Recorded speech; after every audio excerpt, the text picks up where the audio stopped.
بسم الله الرحمن الرحيم الحمد لله وحده والصلاة والسلام على من لا نبي بعده أما بعد قال الله تعالى بعد أعوذ بالله من الشيطان الرجيم فمن كان يرجو لقاء ربه فليعمل عملا صالحا ولا يشرك بعبادة ربه أحدا۔ ہم میں سے ہر شخص یہ چاہتا ہے کہ اس کی اللہ تعالیٰ سے ملاقات ہو، اللہ تعالیٰ اس سے راضی ہو جائے۔ تو پیارے بھائی، اس کا نسخہ اللہ تعالیٰ نے سورۃ الکاف کی آخری آیت میں بتایا کہ دو کام آپ کر لیں، اللہ تعالیٰ آپ سے ملاقات بھی کرے گا اور اللہ تعالیٰ آپ سے راضی بھی ہو جائے۔ اور میرے بھائیوں، قیامت والے دن جب لوگ جنت میں چلے جائیں گے، اللہ تعالیٰ ان سے مخاطب کر کے کہے گا کہ ایک نعمت ابھی باقی ہے۔ کہیں گے کہ اللہ نے تو ہر چیز دے دی، جنت دے دی۔ تو پھر اللہ تعالیٰ کہے گا میرا دیدار نہیں کرنا، میری ملاقات نہیں کرنی۔ اس کے لیے اللہ تعالیٰ نے نسخہ بتایا ہے میرے بھائیوں، اور یہ یاد رکھیں، قرآن کی بات غور سے سنیے۔ پہلا کام فَلْيَعْمَلْ عَمَلًا صَالِحًا، نیک عمل کرنا ہے۔ ہر کام، ہر عمل نیک نہیں۔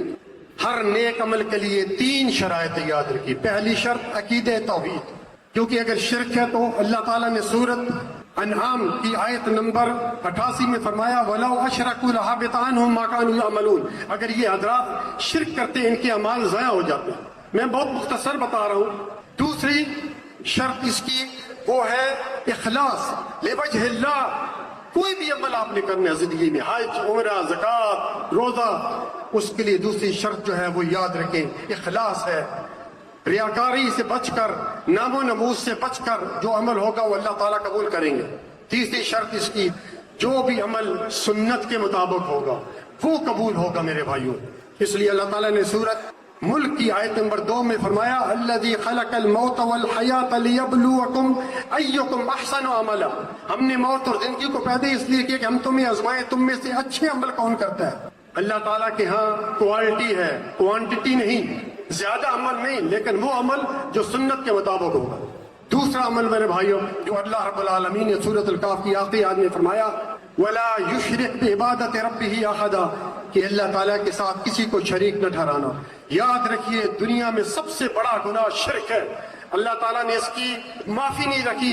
سورۃ نساء کی آیت نمبر 48 اور 116 میں اللہ تعالیٰ نے فیصلہ کر دیا ہے ان اللہ لا یغفر ان یشرک بہ ویغفر ما دون ذلک لمن یشاء، کہ میں شرک کرنے والے کو کبھی معاف نہیں کریں گا۔ 3 سزا بیان کی سورۃ مائدہ کی آیت نمبر 72 میں انہ من یشرک باللہ فقد حرم اللہ علیہ الجنہ ومأواہ النار وما للظالمین من انصار، کہ جو بھی اللہ تعالیٰ کے ساتھ کسی کو شریک ٹھہراتا، پہلی سزا ہمیشہ کے لیے اس پر جنت حرام، دوسری سزا ہمیشہ کے لیے جہنم میں رہے گا، اور تیسری سزا اس کا کوئی یعنی مدد کرنے والا بھی نہیں ہوگا۔ اور رسول اللہ صلی اللہ علیہ وآلہ وسلم نے فرمایا، بخاری کی روایت ہے من مات وهو يدعو من دون اللہ ندا دخل النار، جس کی موت اس حالت میں آئی کہ وہ اللہ کے ساتھ غیر اللہ کو پکارتا تھا، جہنم میں گیا۔ تو یہ 2 شرطیں میرے بھائی، 2 کام کر لیں تو اللہ تعالیٰ سے ملاقات بھی ہو جائے گی اور اللہ تعالیٰ راضی بھی ہو جائے گا۔